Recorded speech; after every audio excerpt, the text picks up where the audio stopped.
Ce programme vous est proposé par les amis et partenaires de AMI. Hallelujah Ministries International croit en la Bible et au Christ. Nous sommes centrés sur le Christ et Jésus est au cœur de tout ce que nous croyons et faisons. Notre mission est de répandre l'évangile de Jésus-Christ dans le monde entier. À travers cette mission, nous cherchons à renforcer les croyants et à les équiper des outils nécessaires pour partager l'évangile avec la parole et pour vivre une vie de foi, d'espoir et d'amour en Christ. Jésus-Christ reste le même hier, aujourd'hui et à jamais. Tout comme dans les Écritures, sa puissance est à l'œuvre aujourd'hui dans l'Église. Nous sommes AMI. Ce qui semble être un petit mot qui est lié au mot patience. La patience parle d'une souffrance longue, ce qui veut dire que tout celui qui s'embarque dans le voyage de la patience comprend la souffrance. C'est attendre longtemps et il n'y a point de tapis rouge sur cette attente, il n'y a point de télévision pour vous mettre confortable dans cette attente. Attendre un bébé, attendre votre jour de mariage, attendre cet appel-là, de cette compagnie-là, attendre finalement, dites, je suis le propriétaire de cette propriété, je ne suis plus un locataire. Quelqu'un pense que ça ne va jamais arriver, mais je suis ici pour dire, peu importe combien c'est inconfortable, alors que vous êtes ici, l'attendant, vous devez payer les choses, vous devez mettre les choses ensemble, vous devez payer même votre hypothèque. Allons ici et là, c'est inconfortable. Vous devez être patient. Écoutez-moi, il y a des moments où je me suis senti comme si, Seigneur, s'il y avait une façon de moi de faire de prière pour que l'heure miracle puisse venir rapidement, j'aurais prié. Mais comme vous tous connaissez, il y a certaines choses qui sont fixées selon les saisons. Oh Dieu, comment se fait-il que cette fille vient et papa a prié pour elle, elle a reçu sa guérison. Cependant, moi, je ne suis même pas encore dans ce niveau de problème. Le petit, tu es passé pour la rencontrer. Son témoignage devrait être votre motivation. Amen. Amen. Et non votre découragement. Car Dieu, si tu vas faire pour lui, tu feras pour moi. Si tu feras pour elle, tu feras pour moi. Je suis le prochain dans la liste. J'attendrai patiemment mon miracle. Tout ce que je demande, c'est la grâce d'être fort dans la salle d'attente. Seigneur, tout ce que je demande, c'est la grâce de me tenir, de ne pas perdre l'espoir. Tout ce que je demande, c'est que tu sois avec moi afin que je demeure fidèle. Tout ce que je demande, c'est que ta présence puisse me rassurer chaque jour afin que je ne puisse pas perdre mon esprit. Car, Seigneur, faire face aux sortes de situations auxquelles j'ai fait face, je ne sais pas s'il y aura un lundi ou un mardi, si je verrai le mercredi ou encore le jeudi. Parfois, je ne sais même pas s'il y aura une autre fois. Mais Dieu, dans ta grâce, tu m'as gardé. Je prie pour cette même grâce. Car personne ne m'a dit que ce rôle sera facile. Mais je ne crois pas que tu m'as amené jusqu'ici pour m'abandonner. Je fixe mes yeux sur le Seigneur Dieu. C'est lui qui a fait la promesse, ce n'est pas un homme pour mentir. Je lève mes yeux vers les montagnes. D'où me viendra le secours? Mon secours vient du Seigneur. Le Seigneur qui a fait les cieux et la terre. Dieu ne permettra pas la honte de prendre le dessus dans votre vie. Il ne va pas vous permettre de vivre dans la honte, non. Dieu est sur le point de choquer ceux qui ont pensé qu'ils avaient le dernier mot dans votre vie. Dieu est sur le point de faire une confirmation dans votre vie pour dire au monde que la parole qui sort de ma bouche ne peut pas revenir à moi en vain. Dieu est sur le point de t'élever très haut, que ceux qui vous ont minimisé hier auront à lever leurs yeux pour vous regarder. Je le Vos reçois. ennemis sont sur le point de jeter les lunettes parce que la présence de Dieu sur vous va leur pousser à Je voir le ce que Dieu a reçois. fait avec leurs propres yeux. Que quelqu'un reçoive cette parole. Ça, c'est la parole de Dieu. Oui, il y a quelqu'un dans un hôpital. Les docteurs intelligents comme ceux que nous avons ici les appellent les patients. Je ne sais pas pourquoi ils ont choisi le nom de patient. C'est le patient de ce docteur-là. Parce que voyez-vous, le processus de la guérison vous pousse à attendre. C'est un processus qui vous prend d'un endroit à un autre.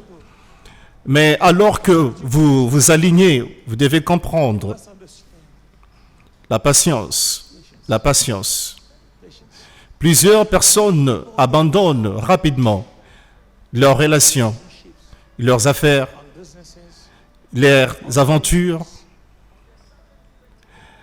à leur mission qui leur a été donnée sur leur propre autel ou par Dieu, ne comprenant pas que Dieu ne peut que vous bénir là où il a placé votre bénédiction. Alléluia.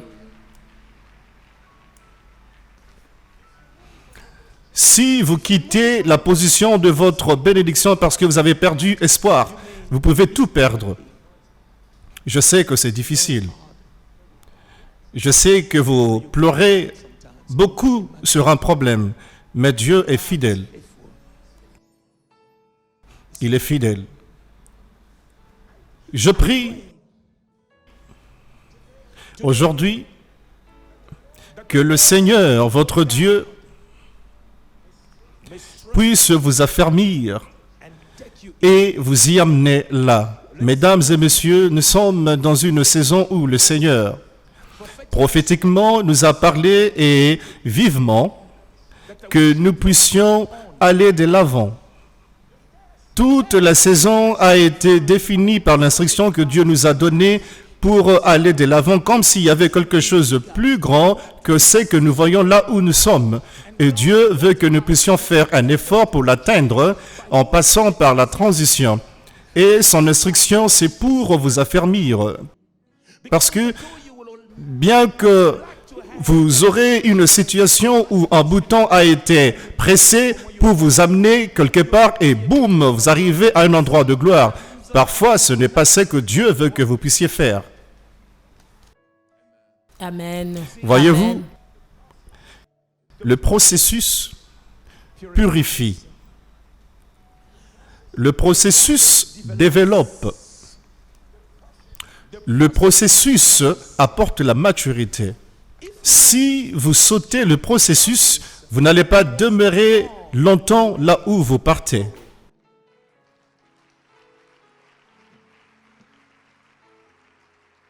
Si vous sautez le processus, je sais comment pleurer. Ainsi, je peux sympathiser avec quelqu'un qui pleure. Je sais ce que c'est manquer.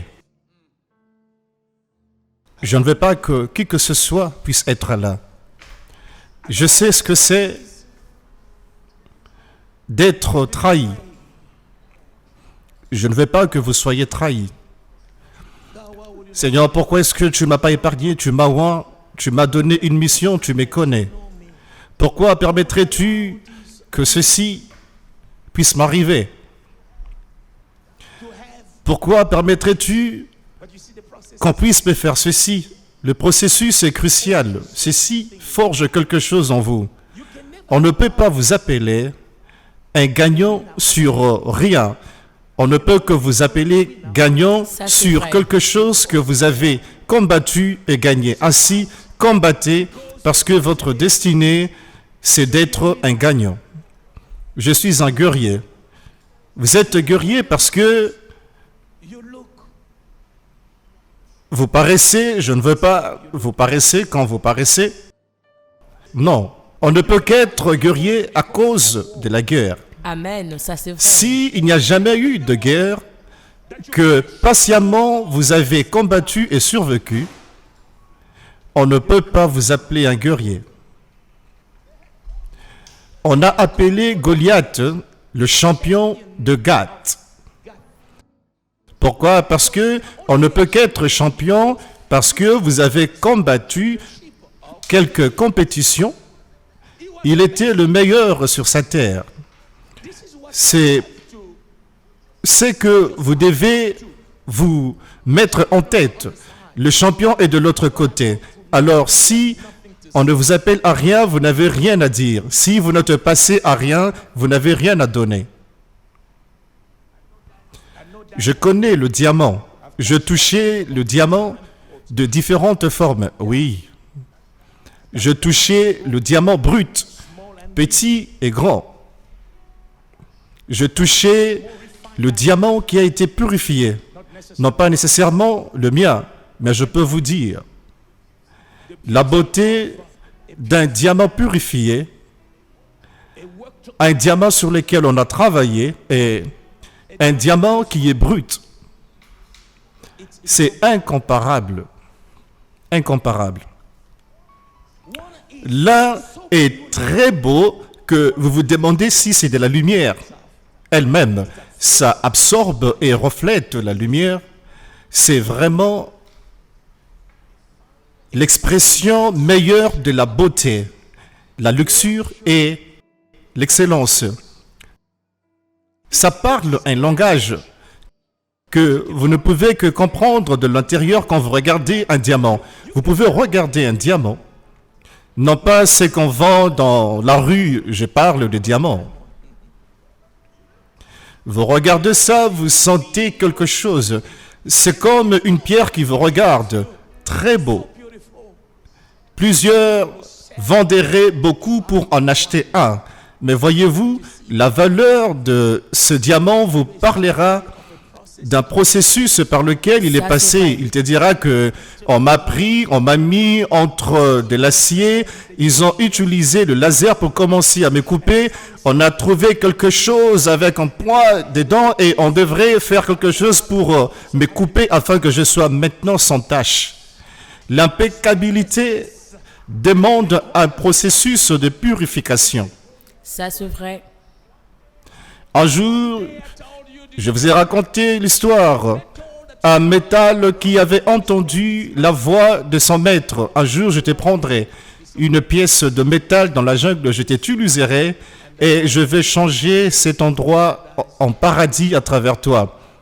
La pièce du métal, avec joie, recevant la parole du maître, a commencé à dire à d'autres pièces de métal, je suis appelé, le maître va m'utiliser.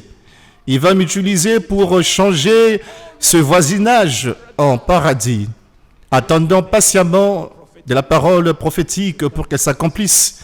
Ainsi, le maître s'approchait pour dire, ton heure a sonné et la pièce a dit, mon temps est arrivé. Le maître a pris ce métal, cette pièce de métal, et il a commencé le voyage avec le métal. Le métal était excité en disant à d'autres métals, voyez-vous, j'ai été choisi, je suis là, je suis mieux que vous, je suis en train d'aller ailleurs, je vous laisse ici. Le maître m'amène quelque part. Et oui, il t'amène quelque part. Tu vas aller là où tu n'as jamais été, il est en train de le faire parce qu'il t'aime, à cause de sa parole. Mais, au choc de la vie du métal, le maître était parti dans la maison du forgeron, non pas à un endroit où l'environnement devrait devenir le paradis. Probablement, pendant le chemin, le métal s'est posé la question, est-ce que le maître est perdu? Tu m'as promis de m'amener au nord, mais tu m'amènes au sud. Est-ce que ce n'est pas ce que nous sentons? Seigneur, tu m'as promis ceci et ce que je vois avec ce que tu as dit semble ne pas être en accordance. Il est allé dans la maison du forgeron, là où il faisait chaud, et le métal avait peur, et le maître a donné le métal au forgeron en disant, je choisis celui-ci. Avez-vous déjà été où vous ne voulez pas être choisi? Vous dites, Seigneur, j'échange d'avis, prends quelqu'un d'autre. Je veux t'aider si tu en as besoin. J'ai des gens qui parlent mieux que moi, qui paraissent mieux que moi. Moïse l'avait dit, il a dit, je ne parlais même pas bien. Avez-vous déjà été là où vous dites, non, non, non, je suis trop jeune, je suis trop jeune. Dieu dit, je t'ai choisi. Tu dis, non, tu ne m'as pas choisi.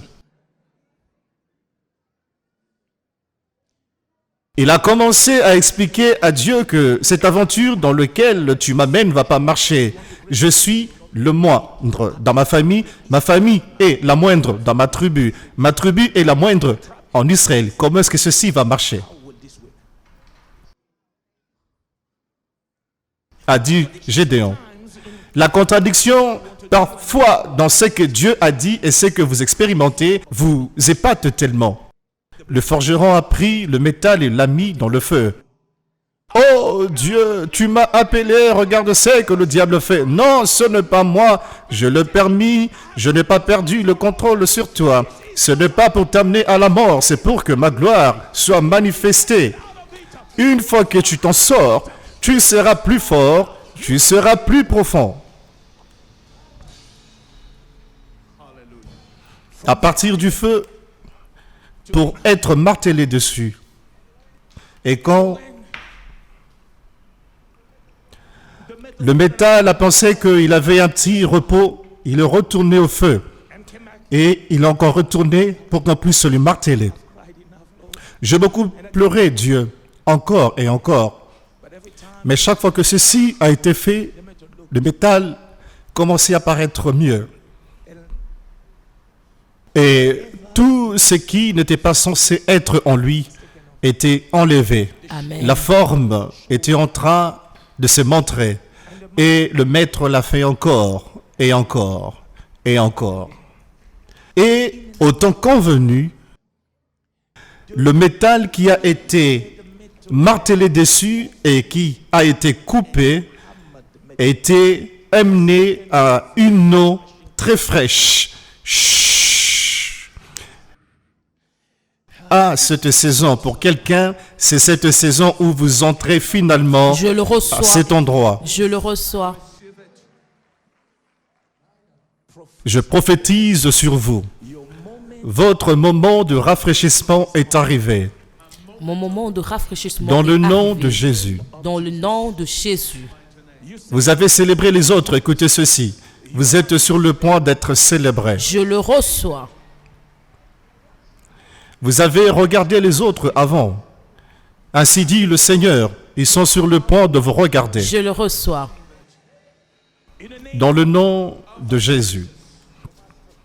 Le maître est revenu et il a pris la pièce de métal d'hier qui était maintenant un vrai outil dans sa main.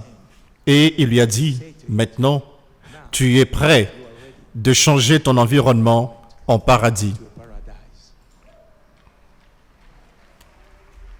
Alléluia. Retournant, les autres métals ont dit, je veux être comme toi. Il a dit, il y a un prix à payer. Oui. Il n'est pas question de sauter de là où vous êtes, dans votre forme actuelle, jusqu'à là où je suis. La transition vous demande de passer à travers le forgeron. Si Dieu m'avait parlé de mon forgeron, je n'allais pas accepter ce ministère. Il a gardé ça. Il m'a parlé qu'il va m'utiliser. Il ne m'a pas parlé du forgeron. Si Dieu m'avait montré un tout petit peu au sujet de la maison du forgeron, j'allais dire non, ce n'est pas une bonne idée. C'est une mauvaise idée.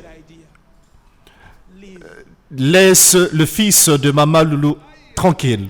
Oh mon Jésus. Ce qui va aider qui que ce soit de quitter de là où Dieu t'a pris jusqu'à là où Dieu veut que tu sois. La transition, tu dois être patient, mais en toi, tu dois avoir la persévérance. Amen. Amen. Tu dois persévérer. Si tu persévères, tu vas être formé un jour en jour. Dans mes moments les plus pires de mes combats à travers le monde, quelqu'un m'a demandé « Qu'est-ce que tu fais pour vivre ?» Je dis « Je gagne pour vivre. » Jésus. Qu'est-ce que tu veux dire? Il a dit « Je gagne pour vivre. » Quand je parle de cela, je suis dans la maison de mon forgeron. Je ne suis pas en train de parler de l'actuel, mais de ce qui va arriver, parce que je sais que celui qui m'a amené jusqu'ici n'est pas un homme pour mentir. Je gagne pour vivre. Je ne prêche pas pour vivre. Je ne fais pas des affaires pour vivre. Je gagne pour vivre. Je gagne. Que fais-tu pour vivre? Je gagne. Dites à quelqu'un, ma fonction, mes caractéristiques, ma carrière, mon appel, ce que je fais, mon travail, c'est de gagner. Je gagne. Je gagne. Expliquez à votre voisin pour comprendre que tu gagnes. Tu as gagné beaucoup, mais tu es sur le point de gagner maintenant. La situation à laquelle tu traverses ne va pas te mettre à terre parce que tu continues à gagner et ça fait partie de toi. Tu continues à gagner chaque jour. Gagner, c'est ta destinée. Gagner, c'est ta nature. Gagner fait partie de tout ce que tu fais. Tu gagnes Merci pour vivre. Jésus. Gagner pour vivre. Je gagne. Ils perdent. Si vous êtes béni par cette vidéo, partagez-la, diffusez le message sur les médias sociaux en utilisant les liens de cette vidéo. Assurez-vous d'aimer et de partager nos vidéos avec vos amis et familiers. Connectez-vous pour suivre le prochain service sur la chaîne publique dans EOMAI TV ou en direct sur eomaitv.com. Restez toujours au courant de nouvelles mises à jour en suivant le pasteur Alpha Lucao.